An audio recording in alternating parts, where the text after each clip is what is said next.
In the annals of the Roman Empire, few figures evoke such an intriguing blend of astonishment and incomprehension as Elagabalus, one of the most unusual personalities to ever sit on the imperial throne.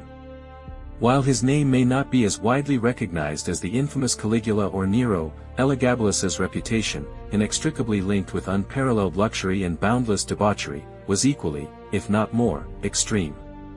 Prepare to learn about a ruler whose life overturned conventional notions of power and morality. A truly surprising and, perhaps, ahead of its time aspect of his persona was that he was a transgender boy emperor. Elagabalus's formal name as emperor was Marcus Aurelius Antoninus, which, by his calculations, was intended to bolster the false claim of his direct kinship with prominent figures like Caracalla and the revered Marcus Aurelius. However, history remembers this young man from Syrian Emesa by the name derived from the Latinized form of his patron deity's name, Elagabalus, the powerful sun god. Elagabalus's ascent to power was predetermined by dramatic events. Emperor Caracalla met his demise on April 8, 217 CE, killed by his own soldiers at the instigation of one of his praetorian prefects, Macrinus. As Caracalla had no male heir, the question of imperial succession hung in the balance, leaving the Roman Empire in a state of uncertainty. However, just a few days after the assassination, Macrinus was hastily proclaimed the new emperor. Macrinus's reign proved largely ineffective and short-lived, primarily due to his extremely strained relations with the army, which remained fiercely loyal to the deposed Severan dynasty.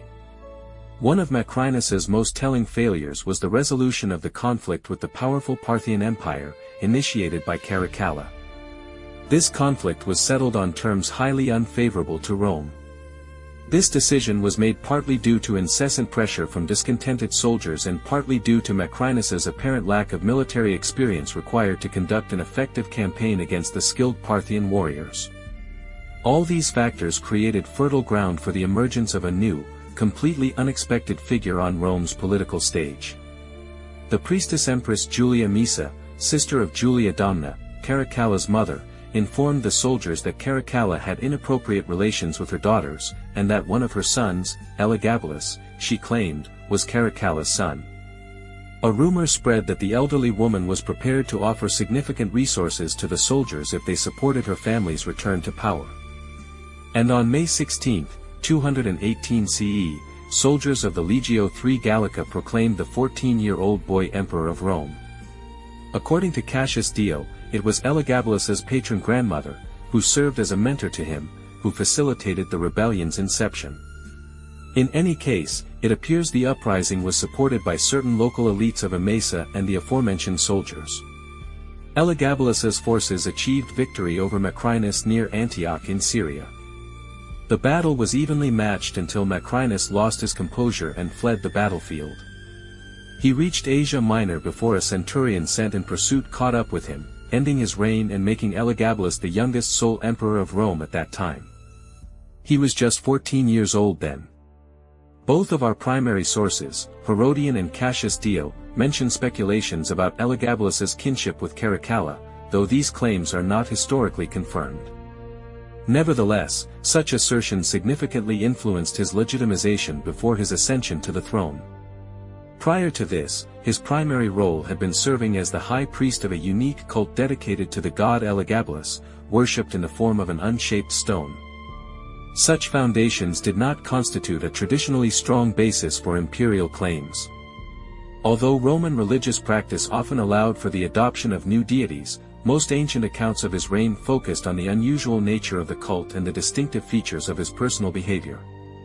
It is asserted that he preemptively sent a large portrait of himself in luxurious attire to Rome so that the city's inhabitants could familiarize themselves with his appearance beforehand.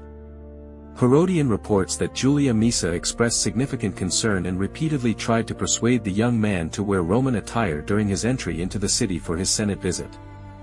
She feared that his overtly unfamiliar and unconventional appearance would be negatively perceived by those who saw him. The inhabitants were unaccustomed to such clothing and considered his adornments inappropriate for men of that era.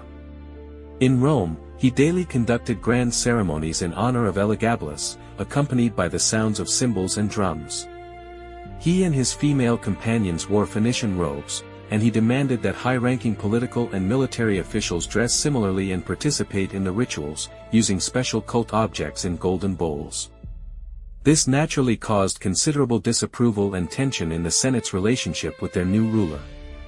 Elagabalus was confident that the Senate would accept the new sun god, but it did not occur to him that they would strongly disapprove of his active promotion of a local Syrian cult. To temper his behavior, Elagabalus's mother arranged a marriage with a high-ranking Roman woman.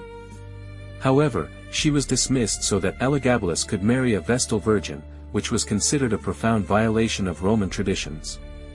During his 4-year reign, he married 5 times, twice to the same woman. In 220 CE, Elagabalus was appointed consul alongside the freedman and former mime Valerius Camazon. This same freedman acquired significant imperial power, while Elagabalus largely focused on his cult and ceremonial feasts. Cassius Dio, a contemporary of Elagabalus, reports that Elagabalus's mother was concerned that her son's clothing, which diverged from traditional norms, might elicit a mixed reaction from certain segments of society, especially the soldiers. And his mother wisely understood that he could not afford to lose the support of the armies. Cassius Dio reports that his choice of attire was not accidental but was partly due to his unconventional perception of gender roles and personal identity. Dio further asserts that Elagabalus exhibited aspirations for physical alteration unusual for the time, extending beyond the customs of his cult, and sought opportunities for profound personal transformation of his appearance, in alignment with his internal perception. To the list of his marriages, Cassius Dio also adds unions in which Elagabalus assumed a role different from the traditional one for a male ruler. By 221 CE, it is reported that his grandmother and mother found their influence over his decisions significantly diminished. The best they could do was persuade him to make his younger cousin a co-ruler on the imperial throne.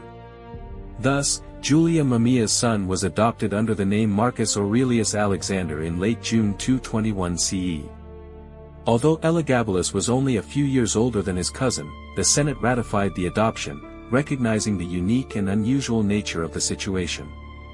Elagabalus appointed himself and his cousin as joint ordinary consuls for 222 CE and bestowed upon him the title of Caesar. However, relations between them were apparently strained, and various military units are described as being concerned about the cousins getting along, undoubtedly recalling previous dynastic complexities. Herodian reports that the Praetorians were displeased when they saw the emperor displaying an appearance and demeanor unconventional for a ruler, dancing in lavish robes and adorned with golden necklaces.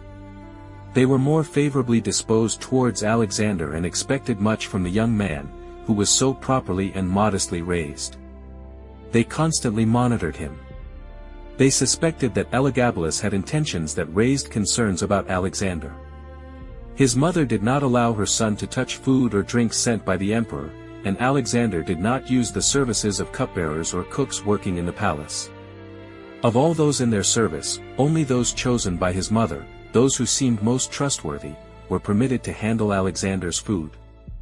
As relations between Elagabalus and Alexander began to escalate towards tension, our sources report 2 attempts by Elagabalus to alter his younger cousin's status. On one occasion, on March 11, 222 CE, when Alexander had not been seen in public for some time, the Praetorian Guard expressed concern, fearing for their cousin's well-being. Alexander went to the Praetorian camp to stabilize the situation, but his movement was temporarily restricted until his mother, Julia Soaemias, appeared alongside Alexander. Their arrival heightened tensions, and in the ensuing situation, Elagabalus, his mother, the Praetorian prefect, and several other officials lost their lives. The emperor's physical remains were treated unconventionally before ending up in the waters of the Tiber.